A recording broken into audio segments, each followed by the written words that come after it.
এটা তো আসলে কোনো রাজনৈতিক দলের কোনো সাধারণ কর্মীদের উপরে হামলা না, এটা একটা রাজনৈতিক দলের প্রধান নেতার উপরে হামলা। আমরা আওয়ামী লীগের সময়েও এই ধরনের ঘটনা আসলে ঘটতে দেখিনি, যেটা দুঃখজনকভাবে হয়েছে। এবং সেই জায়গা থেকে অবশ্যই যেহেতু অন্তর্বর্তীকালীন সরকার দায়িত্বে আছে, যেই করুক না কেন এই দায়টা সরকারের উপর বর্তায় এবং সরকারকেই এটার সমাধান করতে হবে। এবং এই বিচার করার মাধ্যমেই, এই হামলার বিচার করার মাধ্যমেই ভবিষ্যতে যাতে এই ধরনের ন্যাক্কারজনক ঘটনার কে ঘটানোর সাহস না করতে পারে সেটা নিশ্চিত করতে সরকার বদ্ধপরিকর। সরকারের পক্ষ থেকে ইতিমধ্যেই বলা হয়েছে এবং আমি আবারও বলতে চাই যে কোনো ধরনের চিকিৎসা এবং ওনার একদম সম্পূর্ণ সুস্থ হওয়া পর্যন্ত এটা সরকারের দায়িত্ব। প্রয়োজনে আমরা দেশের বাইরে উন্নত চিকিৎসার জন্য, ওনার নাকের যে সমস্যাটা হয়েছে সেটা মনে হয় না বাংলাদেশে সেটার সম্পূর্ণ সমাধান সম্ভব, সেটা সরকার দায়িত্ব নেবে।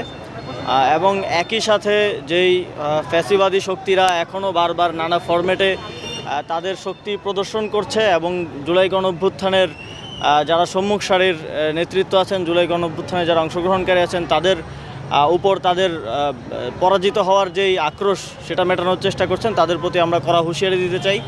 এবং সরকারের দিক থেকেও এই ধরনের কার্যক্রমকে আর বরদাস্ত করা হবে না। এ বিষয়ে সরকার ইতিমধ্যেই উদ্যোগ নিয়েছে একটি শক্তিশালী তদন্ত কমিটি করার মাধ্যমে যারা যারা এর সাথে জড়িত তাদেরকে শাস্তির আওতায় নিয়ে আসার।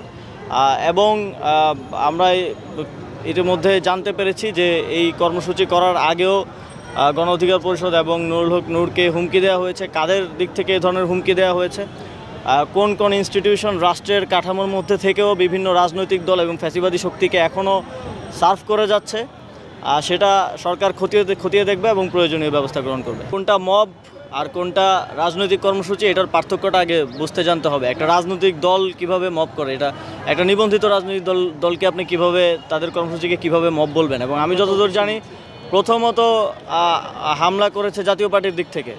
এখন আমরা এর আগেও দেখেছি রাজনৈতিক দলগুলোর মধ্যে নানা সময় এ ধরনের উত্তপ্ত পরিস্থিতি সৃষ্টি হতেই পারে, কিন্তু এটাকে মব বলে একটা পক্ষকে নিউট্রালাইজ করা এবং আরেকটা পক্ষকে ফ্যাসিলিটি দেওয়া, এটা স্পষ্টতই আমি এর আগেও ঠিকানায় একটা টকশোতে বলেছি যে এখন আবার জাতীয় পার্টির ভেতর দিয়ে আওয়ামী লীগকে ফেরানোর, যেহেতু রিফাইন্ড আওয়ামী লীগের চেষ্টাটা ব্যর্থ হয়েছে, তো জাতীয় পার্টির ভেতর দিয়ে আওয়ামী লীগকে ফেরানোর একটা পরিকল্পনা চলছে। কিন্তু এরা জাতীয় পার্টি হচ্ছে একদম সুনির্দিষ্ট এবং চিহ্নিত ফ্যাসিবাদী। আমরা যে দেখেছি বিগত সময়ে কিভাবে আওয়ামী লীগের এই ফ্যাসিবাদী সংসদকে বারবার বৈধতা দিয়েছে জাতীয় পার্টি, কিভাবে ভারত থেকে প্রেসক্রিপশন এনে বাংলাদেশের তারা একটা কৃত্রিম সংসদ তৈরি করেছে, কৃত্রিম গণতন্ত্র দেখিয়েছে। তো এই চিহ্নিত ফ্যাসিবাদীদেরকে কোনোভাবেই কোনো ধরনের সমর্থন যদি কেউ দেওয়ার চেষ্টা করে, সেটাকে একই সাথে সরকারের পক্ষ থেকে আমরা সেটাকে সমর্থন করি না, একই সাথে জনগণের পক্ষ থেকে রাজনৈতিক ফ্যাসিবাদ বিরোধী রাজনৈতিক দলগুলো সেটা রুখে দাঁড়াবে বলে আমি প্রত্যাশা করি। এবং আমরা আরেকটা জিনিস স্পষ্টভাবে বলতে চাই যে এখানে ইনক্লুসিভ নির্বাচনের নামে অনেকেই চাইবে না যে আগামীর বাংলাদেশে আওয়ামী লীগকে ছাড়া বা আওয়ামী লীগের স্টাবলিশমেন্ট ছাড়া কোনো ধরনের রাজনৈতিক কিংবা গণতান্ত্রিক সেটেলমেন্ট হয়ে যাক। ফ্যাসিবাদ বিরোধী রাজনৈতিক দলগুলোর সরকারি দল বিরোধী দল হয়ে গেলে সেই সেটেলমেন্ট আসলে হয়ে যাবে। তো সেই জায়গা থেকে অনেকে নির্বাচন পেছানোরও চেষ্টা করবে। তারা আওয়ামী লীগকে নানা ফরম্যাটে যদি তারা না আনতে পারে তাহলে তারা সেটা বানচালেরও চেষ্টা করবে বলে আমরা ধারণা করি। আমরা এই ধরনের সকল ধরনের প্রচেষ্টাকে গণতান্ত্রিক রাজনৈতিক দলগুলো যারা আছেন এবং সরকার রুখে দেওয়ার জন্য তৎপর আছে।